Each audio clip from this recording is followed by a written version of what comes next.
In many discussions now about the digital world and children's interaction with the digital world, the terms digital immigrant and digital native are used. Digital immigrants are usually baby boomers who are coming to the internet as adults, and the digital natives are kids that have grown up with all forms of digital media, online, gaming, smartphones, and they really have very different ways of understanding communication, the acquisition of knowledge, the way friendships are developed. And for a really interesting discussion, I have a piece on my website, teenvideogameaddiction.com, that goes through sort of the differences between digital natives and digital immigrants.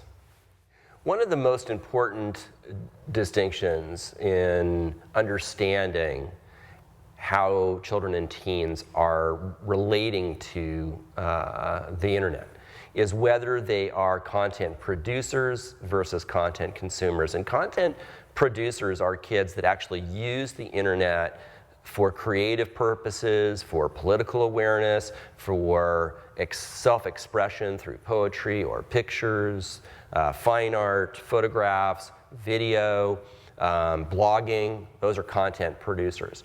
Content consumers are kids who just are sitting in a chair in a very passive relationship with the internet, and they don't do anything. They just acquire information or entertainment. And if your child is an active content producer, they are very likely having a very positive experience with the internet and a very positive impact on the internet community. The child or teen that is most likely to relate to the internet as a content producer is a child or teen that is a content producer offline. So if your child or teen is writing poetry or writing short stories or writing for a newspaper or is creating videos or is into photography or is into fine art, they are very likely to use the internet as a way to express their interests. If the child is passive offline and isn't producing anything, then they are very likely not going to use the internet for purposes of creativity, self-expression, or political action. Parents need to be very concerned about certain groups of kids because of the likelihood of them becoming content consumers, which is engaging in a very passive and static relationship with what is on the internet. And the kids that are most likely to be in that group are kids on the autism spectrum.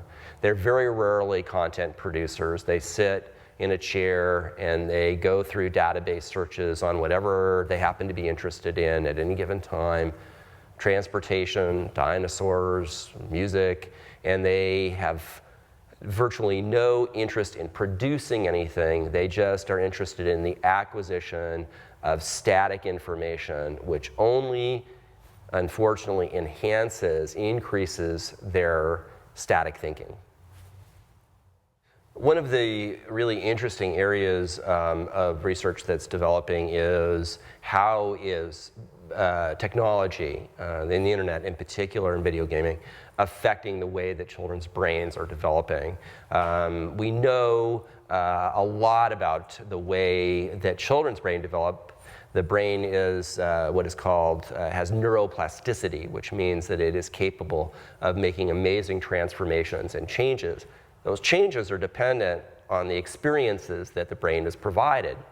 The problem with the video game use and the internet is that the kind of stimulation that's coming through has the potential to be highly static and repetitive, which would contribute to a brain that becomes highly static and repetitive rather than creative, innovative, and curious.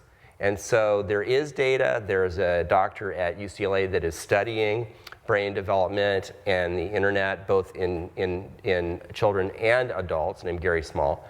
And it would seem that the early results from the data is that the influence is unfortunately negative, that the interaction between technology and brain development is one that could increase attention deficit disorder, increase symptoms consistent with autism, increase problems with social skills, increase problems with attention.